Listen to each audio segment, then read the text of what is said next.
ఈ మధ్యకాలంలో రాష్ట్ర వ్యాప్తంగా నిత్యం ఏదో ఒక చోట అవినీతి ఆరోపణలు వస్తూనే ఉన్నాయి.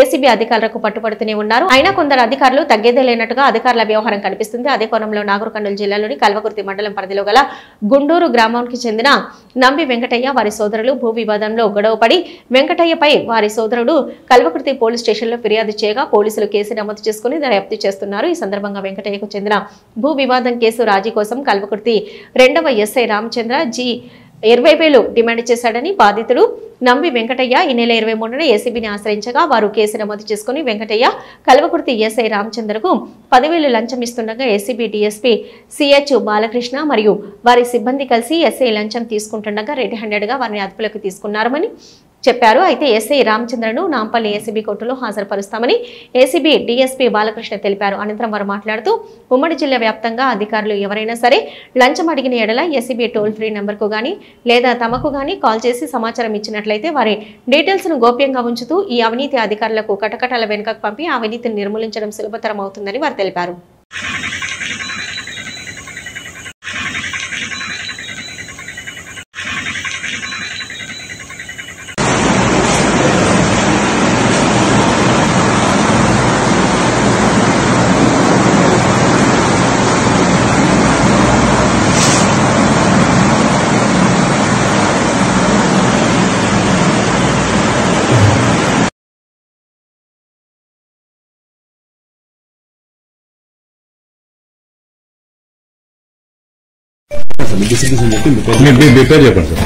నా పేరు CH Balakrishna, DSP ACB Mahbubnagar range. ఈరోజు కల్వకుర్తి పిఎస్లో క్రైమ్ నంబర్ 220/2025 కేసులో ఎస్ఐ రామచందర్జీ గారు ఆ కేసులో ఉన్నటువంటి అక్యూజుడు నంబి వెంకటయ్య గారికి స్టేషన్ బెయిల్ గ్రాంట్ చేయడానికి 10,000 రూపాయలు డిమాండ్ చేయడం జరిగింది.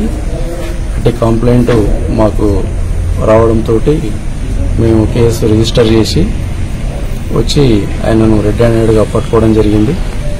ఆయన ఎడమ చేతితో తీసుకుని ఎడమ చేతి ప్యాంట్లో పెట్టుకున్నాడు. కెమికల్ టెస్ట్లో left hand and pant Job positive వచ్చింది.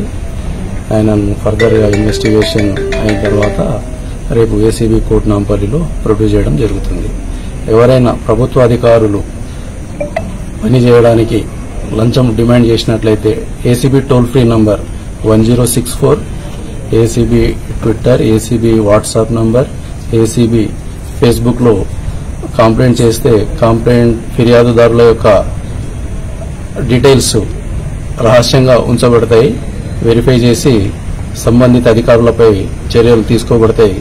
కాబట్టి ప్రజలు వాళ్ళ యొక్క ఎవరైనా అధికారుల దగ్గరికి వెళ్లి ఏదైనా డబ్బులు డిమాండ్ చేసినట్లయితే నిరభ్యంతరంగా ఏసీబీ టోల్ ఫ్రీ నంబర్ 1064 గానీ డైరెక్ట్ గా మమ్మల్ని గానీ సంప్రదించినట్లయితే మేము వెరిఫై చేసి వారికి తగిన న్యాయం చేస్తుంది. సార్ ఏసీ గారు ఒకరండి, ఆయన డైరెక్ట్ అడిగారు, ఆయన డైరెక్ట్ కేసు వివరాలు క్రైమ్ నంబర్ చెప్తుంది అంతే. అందులో డీటెయిల్స్ కేసు 23 నాడు రిజిస్టర్ అయింది. 23/6/2025 నాడు క్రైమ్ నంబర్ 220/2025. అంటే కేసుకు సంబంధించిన ల్యాండ్ సంబంధించిన ఇష్యూ నడుస్తా ఉంది. వాళ్ళు పొలంకి పోతుంటే వస్తుంటే ఏదో వేసిండ్రు, కొట్లాడినరు అని చెప్పేసి కొట్టిండ్రు అని చెప్పేసి కేసు పెట్టినారు ఎదుటి వ్యక్తులు. ఆ కేసు రిజిస్టర్ కావడంతో నీకు ఈ కేసులో బెయిల్ ఇవ్వడానికి 10,000 ఇస్తేనే ఇస్తా అని చెప్పేసి డిమాండ్ చేయడం జరిగింది. దాన్ని బేస్ చేసుకుని ఫిర్యాదుదారుని ఆధారంగా కేసు రిజిస్టర్ చేసి ఈ రోజు రెడ్ హ్యాండెడ్ గా పట్టుకోవడం జరిగింది. ఫర్దర్ గా ఇన్వెస్టిగేషన్ లాగా ఆయన ఏం మాట్లాడుతాడు ఇంకేం చెప్తారు చూసి దాన్ని బట్టి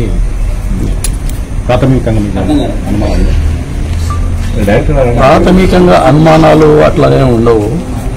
డైరెక్ట్ మనకు కంప్లైంట్ వస్తుంది. కంప్లైంట్ వచ్చిన తర్వాత వెరిఫై చేసి దానిపైన చర్య తీసుకోవడం జరుగుతుంది. ఈ కంప్లైంట్